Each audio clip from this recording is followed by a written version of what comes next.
Thank you so much. I'm just delighted to be here, and I thank all of you for coming out on this sort of rainy, muggy day. Today, the history that I'm talking about is the history that I lived, the history that most influenced my childhood and my life. Historians are supposed to be detached from the history they study and write about. I can't be detached about the Great Depression. Although conditions were easing up when I was born, and the economy was much more improved when my memories began. But the stories of hardships, lost jobs, and pooled resources remain very vivid to me. I can't be dispassionate about World War II years, which were so important in making me who I became. Is this on or off? Okay, I'm sorry. Okay, I can't be dispassionate about the World War II years, which was so important in making me who I became, giving me my love and appreciation of history and a passion for reading newspapers. With that disclaimer today, we must begin with the Roaring Twenties, the jazz age that followed World War I, and barrel through the decade with gusto and spirit. From New Orleans to Memphis, young and old swayed and danced to the blues and jazz, some of it composed by Florence native W.C. Handy. Most thought the good times would never end. For women, the 1920s were liberating. They achieved the right to vote, and they cut their hair, drank gin, shortened their skirts, smoked cigarettes, and danced the Charleston. Montgomery natives Tallulah Bankhead and Zelda Fitzgerald personified the jazz age. Commerce and manufacturing flourished. Electricity moved across the nation, and electric motors and appliances revolutionized the kitchen, the home, mines, and mills. The stock market spiraled upward. Americans were fascinated with Hollywood and Babe Ruth. Despite prohibition, bootleggers and speakeasies were common. The frenetic pace of life matched the beat of the music. Life was fun, as bold and as loose as a flapper skirt. But this affluence was only enjoyed by those at the top, usually Americans living in urban areas. Little wealth trickled down, especially to rural Alabama. Agriculture had begun a slow slide since World War I, and Alabama laborers and farmers saw little change in the drudgery of their hard-working lives. On the dark side, a new Ku Klux Klan grew in the 20s, spreading violence against union organizers, blacks, foreigners across Alabama and the nation. The dancing slowed on October the 20th, 1929, when a burst of selling ended the bull party on Wall Street. On the 24th, prices fell again in a wave of stock dumping. The Mobile Register called it a terrifying stampede of selling. 2 days later, the Birmingham News tried to be optimistic when it reported in headlines, "Marked slumps in orderly manner." On Tuesday, October the 29th, the great crash came. More than 16 million shares were sold. Fortunes were lost. The market collapse did not immediately affect many Alabamians because so few owned stock, but the decline hit cotton prices hard. The fall of the stock values shook the financial markets and banks. Optimists insisted that the downturn would shortly reverse, as all previous panics had, but that was not to be. Cotton fell to 5 cents a pound. Women and workers were laid off. Consumers quit spending. Orders were canceled. Pig iron and steel piled up on mill lots. America descended into a prolonged depression that lasted almost a decade. When unemployment reached 25%, grinding poverty, hunger, despair, and homelessness were everywhere. Urban areas were hardest hit. Mobile's wholesale and retail trade declined, as did the number of ships entering and leaving the port. Street beggars became a problem. In Huntsville and Tuscaloosa, hard times came gradually. Falling prices hurt the Tennessee Valley farmers. Huntsville textile workers had wages and hours cut. Many of Birmingham's mines and mills were shut down. Furnaces went cold, unemployment soared, and relief workers were swamped. Pig iron production was down 25% by 1930, and at times Sloss Sheffield was selling iron for $10 a ton. For those able to keep jobs, the going wage was 25 cents an hour, $2.40 for a 10-hour day. U.S. Steel's Tennessee Cold Iron and Railroad Company was paying 31 cents an hour for the lucky ones who had jobs. In Jefferson County, 123,000 people lost their employment. Mary Dolliver, who was working to help miners at the TCI community of Docena, wrote her brother that people were suffering from starvation, lack of clothing, and a variety of illnesses.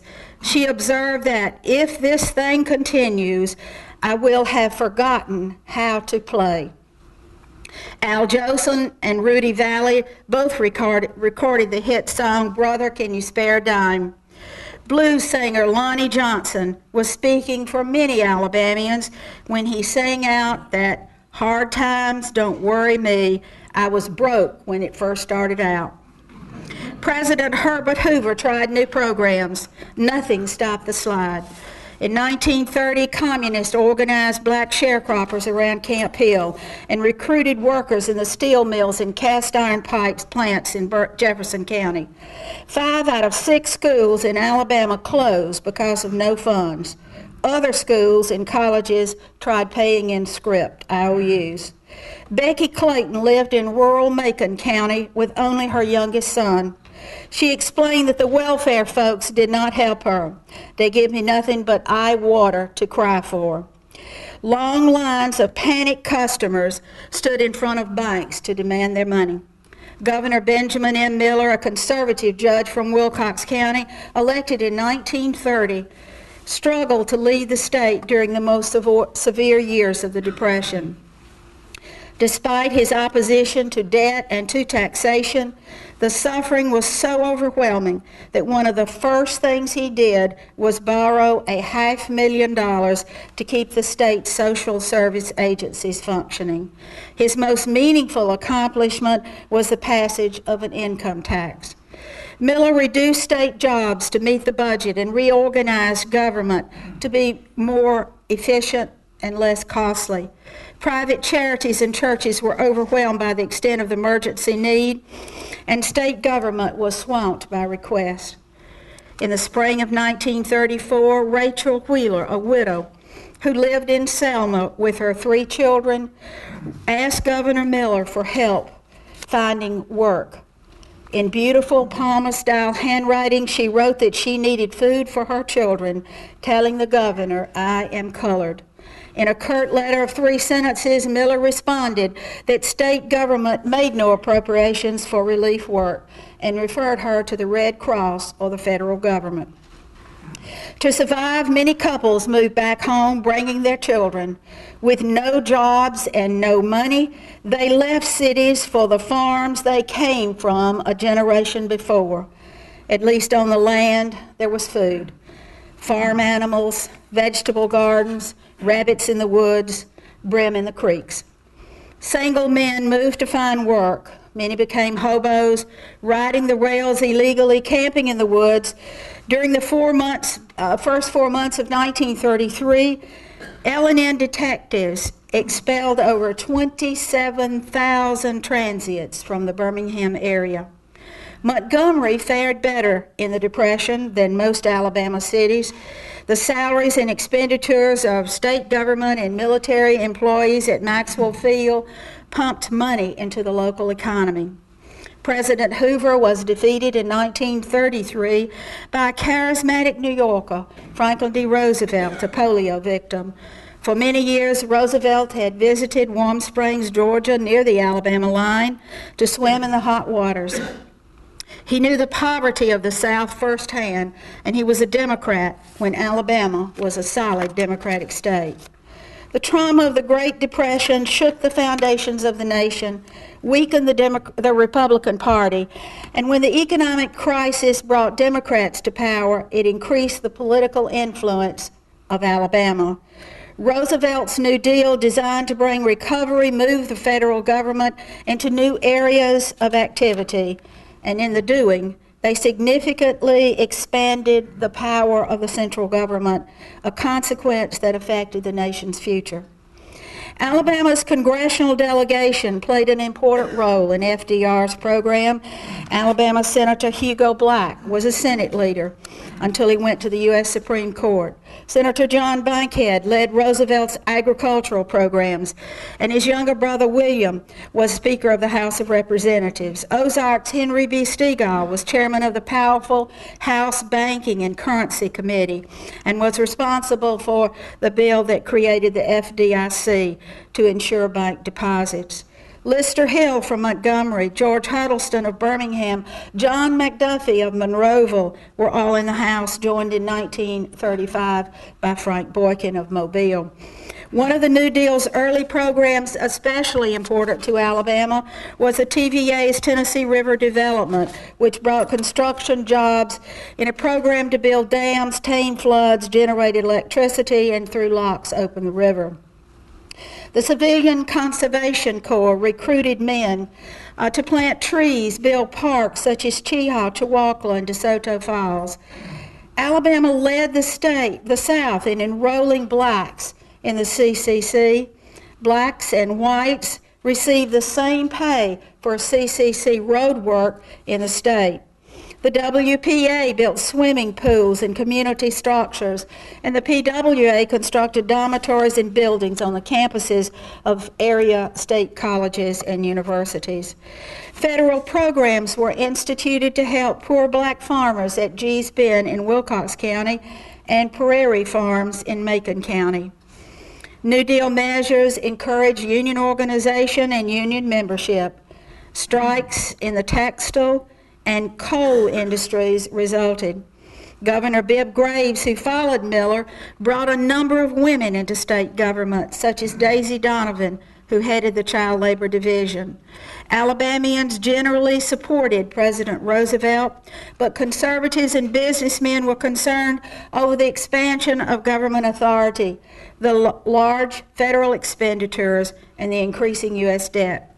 Strong opposition to Roosevelt's attempt to pack the Supreme Court with appointees who would support his legislation was the turning point and caused many conservatives and businessmen in Alabama to turn against the president and his policies. But even those who opposed the New Deal recognized that things had changed.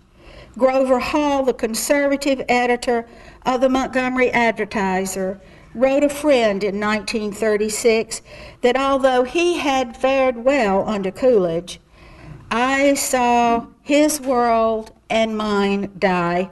Under Roosevelt, I saw a new world born, even though much that Roosevelt has done annoys me and will not receive my approval. But a new day, a new world, a new leadership, a new responsibility are here, and you and I would be foolish to ignore the fact. Editor Hall recognized that in the 1930s, America had changed. The Great Depression had an enormous impact upon the nation's soul and spirit. The hard times had shattered dreams, had fractured America's confidence, its belief that opportunity would come from hard work. The 1929 International Depression led to dictatorships, and Germany's saber-rattling concerned the U.S. government. FDR and congressional leadership bucked the isolationists and quietly, and sometimes a little bit illegally, began to upgrade the nation's military and defense capabilities. Construction of new facilities and the location of the U.S. Air Corps Tactical School at Maxwell in 1934 ensured continued appropriations to this major airfield. Hitler's invasion of Poland on September the 1st, 1939, caused the U.S. government to increase its military spending even more. especially to increase pilot training and the quality and number of airplanes after seeing the devastating effect of the German air war on Poland. Congress passed a Selective Service Act. Alabama's June 1941 draft quota was just under 40,000 men. The U.S. economy began to recover from the Depression when orders for military supplies from Britain and France and defense spending by the federal government fueled the U.S. economy into wartime prosperity. U.S. forces in Hawaii were surprised on December the 7th, 1941, by Japanese carrier-based planes that bombed the U.S. Pacific Fleet at anchor at Pearl Harbor. Luckily, 3 aircraft carriers the Japanese expected to find were on maneuvers outside the harbor. This surprise attack united and galvanized the country. President Roosevelt addressed a joint session of Congress the next day, saying that December the 7th was a day that would live in infamy. Congress declared war. Governor Frank Dixon, elected in 1938, had directed a reorganization of the Alabama State Docks at Mobile. When war came, the docks were able to handle a 400% increase in barge traffic on the Warrior, Tombigbee, and Alabama rivers. Dixon actively lobbied Washington for the location of defense plants and Army camps and air bases in the state. Alabama had much to offer the nation and much to benefit from the expenditures within the state. Alabama had a mild climate, cheap land, flat cotton acreage perfect for landing fields, an excellent railway system, a port on the Gulf of Mexico, a shipbuilding center in Mobile, and a strong iron and steel industry in Birmingham, which had river transportation to the Gulf. Alabama had the largest blue-collar labor force of any southern state and a generous supply of electricity, much of it less expensive hydro generation produced by Alabama Power Company and TVA. And most important, it has a strong Democratic congressional delegation with clout, who worked together to bring federal defense dollars to Alabama. Combining private and federal expenditures, Alabama probably benefited from $1 billion of economic development between 1934 through 1945. This investment included Mobile's shipbuilding operations, Huntsville's Redstone Arsenal's production of shells and bombs, Childersburg's smokeless powder and explosive plants, Talladega's plant that fitted bags with gunpowder for artillery, textile mills in Birmingham, Sylacauga, Alexander City, Eufaula, Tallahassee, Aliceville, Opelika, and others were turning out fabric, sheeting, canvas, towels, and uniforms for the military. The iron furnaces and steel mills in the Birmingham district went on 3 shifts a day. The area's contribution to the war included cast iron pipe, bomb casings, and components of Liberty ships. The city's Chicago Bridge and Iron Company built cat crackers, blast furnaces, and floating dry docks. The Bechtel-McComb plant near Birmingham Airport modified and equipped 1/2 of all the B-29 bombers used in the war. As military spending increased, Anniston and Jacksonville were helped by the expansion of Fort McClellan as soldiers poured into Alabama's oldest military base. Ozark and Enterprise benefited from Camp Rucker, later named Fort Rucker after the war. Montgomery, home to Maxwell Field, saw Gunner Airfield created in 1940. Selma was the location of Craig Field, and Mobile's Brookley Field served as an important supply depot that employed 16,000 workers in 1942. Mobile was the Alabama city most affected by the influx of people seeking jobs. Housing was impossible to find, and schools were so short of classrooms that many were forced to operate on 2 sessions a day. The Tuskegee Army Airfield began training African American aviation cadets, including what became the 99th Pursuit Squadron under the command of Colonel Benjamin O. Davis, Jr. often neglected in accounts of the Tuskegee trained pilots or the mechanics who kept those planes flying. The Army established a chemical warfare facility at Camp Sibert near Gadsden. The government and industry created posters to encourage citizens to contribute to the war effort and to warn them against behaviors that would slow the road to victory and endanger the lives of soldiers. Americans believed there were spies everywhere, and troop movements and ship departures were carefully guarded secrets. On the home front, there was a shortage of rubber and gasoline. Supplies were rationed along with meats and foods. Nylon stockings vanished from the market. Sugar was rationed. Children raised on jelly now only had apple butter. The manufacture of consumer goods almost ceased. Plants stopped making cars and turned to producing Army Jeeps, Army trucks, and military vehicles. Automobiles were repaired with old parts from junked cars. Tires were patched and patched again. The home front stressed avoiding waste, food, electricity, or anything else. Valuable materials were collected and recycled, and rubber, tires, scrap metals, aluminum, and paper were all saved. People were encouraged to plant vegetable gardens, children to clean their plates. Civilians volunteered for Red Cross or the USO to provide safe recreational opportunities for soldiers far from home. The USO, with local churches, sponsored bridge and game parties, and dances were always chaperoned because local girls came to dance with young men they had never met. Beginning in 1942, captured Germans and some Italians were transferred to prisoner of war camps in the United States. Prison camps were built at Aliceville, Opelika, Camp Rucker, and Fort McClellan.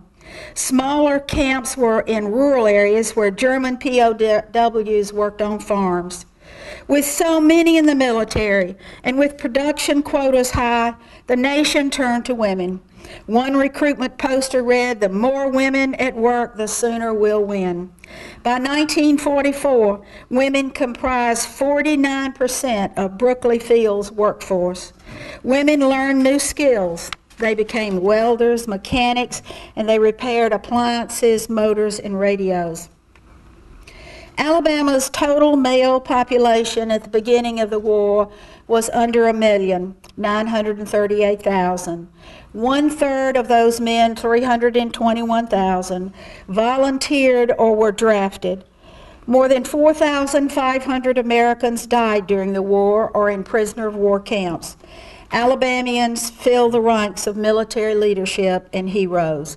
Among them were Major General Holland Smith of Russell County, who was the expert on amphibious landings and directed the Pacific tactics. Major General John C. Persons commanded the Alabama National Guard's 31st Division, nicknamed the Dixie Division, which saw extensive action in the Pacific. Private Eugene Sledge of Mobile took part in some of the bloodiest fights of the war, and the years later detailed them in a book called With the Old Breed at Peleliu in Okinawa, considered today one of the finest combat accounts of World War II. Brigadier General Asa Duncan from Layton was behind the organization of the 8th Air Force, which was filled with Alabama boys, and they were boys. Lieutenant William R. Lawley, Jr. of Leeds, was one of General Duncan's boys. He piloted his crippled bomber back to base in England rather than bailing out because 2 of his crew members were too wounded to roll out and pull their parachute cords.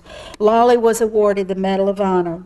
Staff Sergeant Henry Red Irwin of Adamsville was a radio operator on the city of Los Angeles, flying on a raid over Tokyo in 1945. Irwin picked up with his bare hands a burning explosive that was propelled into the plane. Although seriously injured and almost blinded, he threw it from the plane, saving the lives of all on board. He, too, was awarded the Medal of Honor. Ralph Shug Jordan of Selma and Auburn made amphibious landings on the beaches of North Africa, Sicily, Salerno, and the Utah beach on Normandy. The Cromwellians of Wetumpka had 5 sons who graduated from Annapolis. All became decorated naval heroes. 2 were killed during the war. 3 Alabama cities had World War II cruisers named for them: the Birmingham, the Tuscaloosa, and the Mobile. The state's namesake was the battleship Alabama, now at anchor on Mobile Bay. A number of Alabama women served in the military, especially as nurses and clerks and supply and office managers. While not allowed to be in combat, they often found themselves in harm's way. First Lieutenant Gladys Ann Mealer, a St. Vincent's trained nurse serving in the Philippines, was captured after the fall of Corregidor and spent the war years in a Japanese prison camp. Birmingham native Nancy Batson learned to fly in the civilian pilot training program as a sophomore at the University of Alabama. In 1942, she began ferrying single-engine planes from the factory to the flight camps. In 1944, she was qualified to fly the newest, fastest fighter aircraft. Historians generally agree that the war had a significant impact on Alabama. In fact, some have insisted that World War II had a more profound influence on the South than did the Civil War. What were the lasting effects of this war, and why did it shape the foundations of Alabama's society and politics? The influx of northern and foreign men who came to Alabama to learn to fly brought a cultural diversity to Alabama's small towns.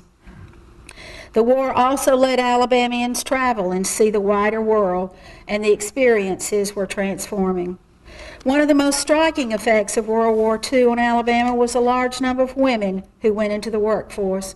Generally, they were given more responsible positions and higher wages, and they assumed more control of their lives. The character of the female workforce changed. More married women, older women, and mothers, all working with the blessings of society because they were helping to win the war. Some historians maintain the working experiences of women had little effect long term, since most quit working when their husbands came home or they married and raised families. These historians really don't consider the daughters these women raised, many of whom attended college, graduated with non-traditional female majors, and went to work. More than half the Alabama women who were working were employed in Mobile. Black women had worked in greater numbers in Alabama before the war than white women, and although the number of employed African American women increased, they were in lower paying jobs than white women. The war caused a movement of black Alabamians from rural areas to urban areas in the state and to northern and western states to seek wartime jobs. Racial tensions increased during the war. Tensions were evident in Mobile shipyards, where black workers were trained as welders and were integrated into white crews. But in the May 1943 fight that ensued in the Mobile yard, it was less violent than conflicts involving race in other parts of the nation. Wartime employment opportunities for African American men did not prove permanent, but the ideas of fair employment practices did. Education was transformed by World War II in profound ways. Men and women who went into the military or war work learned new skills and mastered new technology. The GI Bill sent veterans to college, and student enrollments doubled across Alabama. Finding professors to teach, classrooms with enough chairs, and adequate housing was challenging for colleges. Often these young students were the first in their families to attend college and the first to earn university degrees. Through education, America lifted an entire generation into the middle class. This was especially true of black veterans, many of whom left Alabama to attend medical, law, or dental school because no black college offered these programs in the state. When they returned home to Alabama with university degrees and having seen the world and fought for democracy, it was insulting to live in a segregated society and be required to sit on the back of the bus. The Veterans Administration's low-interest guaranteed home loan program made veterans of home owners, and many were the first in their families to own their own homes. With a federal government that had assumed increased authority to deal with the Depression and the defense of the nation during World War II, the foundation for the civil rights movement was in place. My family's World War II experiences were the same as many families in Alabama. The rambling house where my grandmother birthed all 9 of her children was the center of our lives. In 1940, 2 of my aunts and their families lived there. We gathered here when one of our soldiers came home on furlough and when they went back.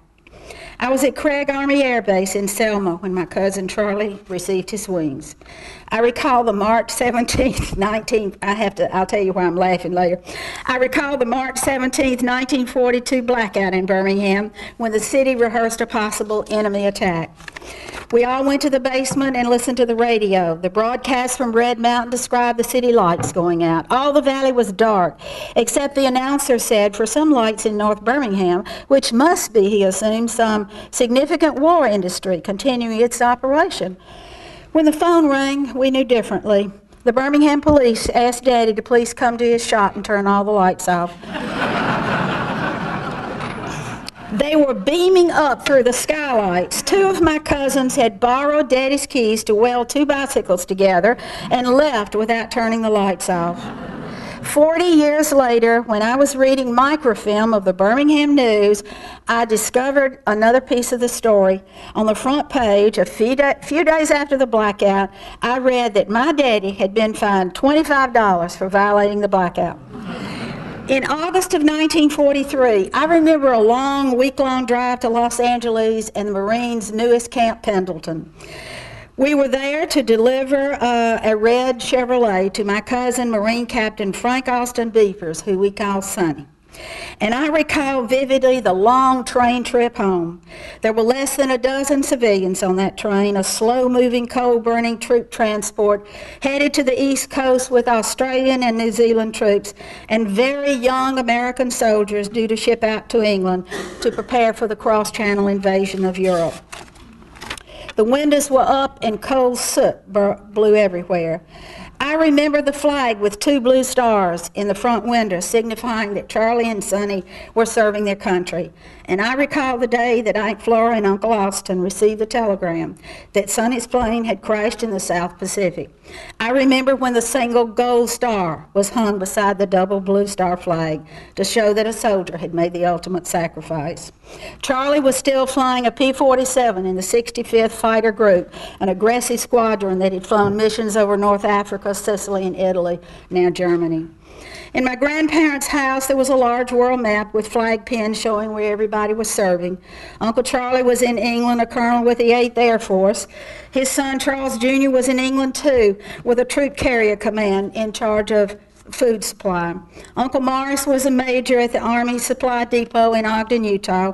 Aunt Lib was a dispatcher with the railroad. Uncle John Paul, after working at the secret plant in Oak Ridge, Tennessee, joined the Navy and served in the Pacific aboard the aircraft carrier Enterprise.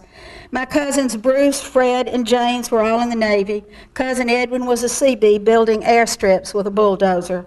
Uncle Dick was flying off Rhode Island with the Civil Air Patrol watching for U-boats, while Aunt Jen ran the CAP office. In 1944, his plane crashed and he was in a coma for months. Mama's cousin, John Copeland, was a colonel in Alaska when Pearl Harbor was attacked. In the last year of the war, he was a brigadier general, second in command of the 165th Division in General George Patton's Third Army, moving swiftly west and south of Paris across France into Germany. My other aunts knitted wool socks and caps for soldiers and packed food boxes and volunteered with the Red Cross. I collected newspapers and medals for school drives and saved dimes to buy saving stamps at school each week, and when I filled a book, Mama would take me to the bank to trade it in for a war bond. We all listened to the radio and to learn the latest news. As a family, we read 1 or 2 different newspapers twice a day, and I had my first geography lessons from the maps that showed U.S. battles and troop movements. Songs such as Praise the Lord and Pass the Ammunition gave us strength. Movies, especially John Wayne and Henry Fonda and Jimmy Stewart, encouraged us. Faith supported us. As Coach Ralph Shook Jordan once told me when he was describing his ship crossing the English Channel, loaded with men, nauseated by the rolling seas and the smells of gasoline and overflowing toilets, bound for the coast of Normandy on the night of June 5th and the morning of the 6th, 1944. Leah, there were no atheists who landed on the beach that day. I have given the archives the original letter that my fighter pilot cousin Charlie wrote to my father from Italy on July the 25th, 1944. I'd like to end just by reading a few sentences from that letter.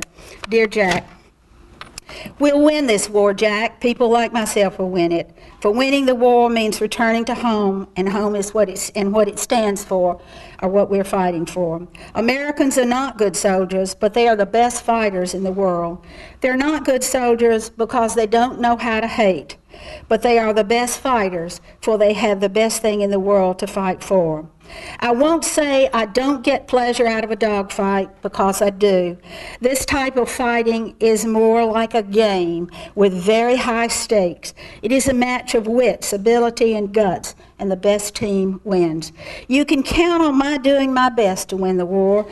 I'm not worried about that end. I just hope we win the peace. As always, Charlie. So what happened to Alabama after 1945? With unity and spirits high, with the largest industrial base than ever before, with wages 3 times higher than before the war, with more political influence in Washington than ever. And as Alan Cronenberg pointed out in his study of Alabama in the war years, the state, quote, profited more from World War II than any other state in the South, end of quote. Why did Alabama fail to build on these successes? I think that the next 2 programs will tell us. Thank you.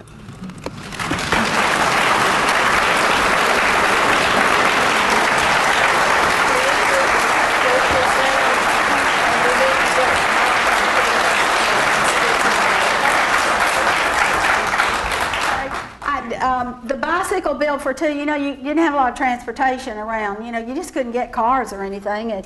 And so my cousin married, and they didn't have a way to get around. And so that's why they were building the bicycle bill for 2. And when I came in here and started talking, that's my first cousin, Sis, sitting right there. And she's the one that was on the bicycle. And she's the one whose husband forgot to turn the lights off in Daddy's shop. And he was a baby in the basket of the bicycle built for 2 that was hard to see what it was. And when I read that in the newspaper and it had my daddy's name fined $25, I just laughed and I thought, I just can't wait to get home. Well, Daddy, of course, was dead by this time, so I couldn't talk to Daddy about it. And Mother remembered the incident, but she didn't remember the $25 fine. So I went to my cousin James, Daddy's husband, and I said, James, look what I found in the poem. And he said, you don't have to tell me. He said, your daddy made me pay every penny of that.